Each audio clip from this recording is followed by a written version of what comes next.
Newsletter 12623. Whoa, what a great time I had yesterday. I found joy, connection, and most importantly, fun. My daughter and I went with some friends to an amusement park to celebrate a birthday. Now, leading up to this excursion, we knew we were going to have fun because we've always enjoyed amusement parks, and I mean, that's what they're made for, to entertain. This did not disappoint. We got there right at the start of the day and went straight to this virtual ride that our host could not stop gushing about. She just kept telling us that it was amazing. Honestly, because she kept talking about how amazing it was, I was sure it would not live up to the hype. Boy, was I wrong. It was everything plus a bag of chips. Where'd that saying come from? As we got closer to the beginning of the ride, I began to get nervous as they kept repeating that if you're afraid of heights or prone to motion sickness, this is not the ride for you. It's one thing to state this, but they literally said it 3 times. I began to question if I had what it takes to go on this ride. But I decided that since it was virtual, I could close my eyes if I wanted. Not gonna lie, I did a few times. We got in the chamber and sat on our motorcycle-like things, and they announced that they were going to lock a mechanism behind our knees and back into the machine. This did not put me at ease. There was a small part of me that thought if the ride got too intense, I could just get up and stop looking at the screen. However, with these locks in place, that option was no longer available. I questioned whether I should continue, then decided I could likely do anything for 4.5 minutes. So let's do this. It turned out to be one of the most profound and enjoyable things that I have ever experienced.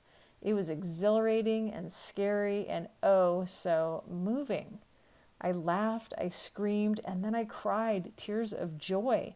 It was everything I thought it would be: to fly, to soar, to swoop down on animals, people, the land, narrowly escape a huge wave crashing on us. Then it was quiet, and these beautiful lit up creatures floated around, and these trees lit up in pink, and the deepest part of me was overwhelmed in a good way over the sheer beauty of the scene. Then, poof, the ride was over. The next thing we did was go to one of the shows.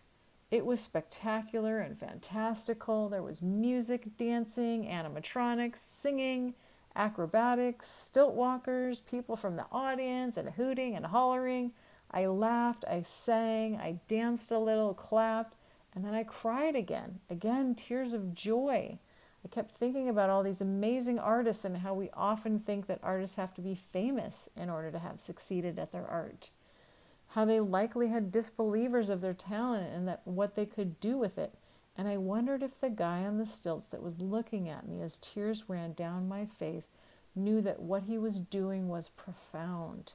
I wondered if he knew that what he had done for me was move me to my core and helped me to experience unadulterated joy. Now, I'm no slouch in the joy department. I mean, I am the self-proclaimed joy slinger. The thing is, I wasn't always this way. I mean, I wasn't a completely miserable person to be around or super negative or anything. I just had a lot on my plate, and I wasn't afraid to share that I was overwhelmed by it. It is a wonder that the people in my life hung out with me, as I was always spouting on about an employee that did this irritating thing, that client that complained, the general contractor that didn't pick my bid, my spouse who didn't do something right, or my child who wouldn't listen. I was consumed by these interactions and would talk about them non-stop. I'm not exactly sure why. I think I thought that if I talked about these situations, that I could make sense of them or get them off my chest, and then these bad feelings would go away. Do you know what I mean? It took me years to understand that the bad feelings weren't about those people or circumstances. They were about unresolved upsets inside of me. As I was typing that, it made me think of the alien that came out of Sigourney Weaver's stomach in Aliens. I don't mean like that. What I mean is that we have experiences from the past that stay with us, and when someone or something happens that reminds us of that experience, we repeat the feelings of that, good or bad. This is why the very first thing that I teach clients and in my course is emotional intelligence, EQ. In order to change emotions that don't feel good, you must be able to identify when you are having them and what sets you up for that experience. One of the tools I use is the Emotional Experience Questionnaire. If you'd like me to send this to you, just respond to this email by saying yes. It took me a very long time to discover my joy, which is why I teach people how to discover theirs in short order. I'm not always in utter joy like the experiences in the amusement park, but I do have moments of profound joy every day and a lot of peace of mind. And it is something that can and should be had by all.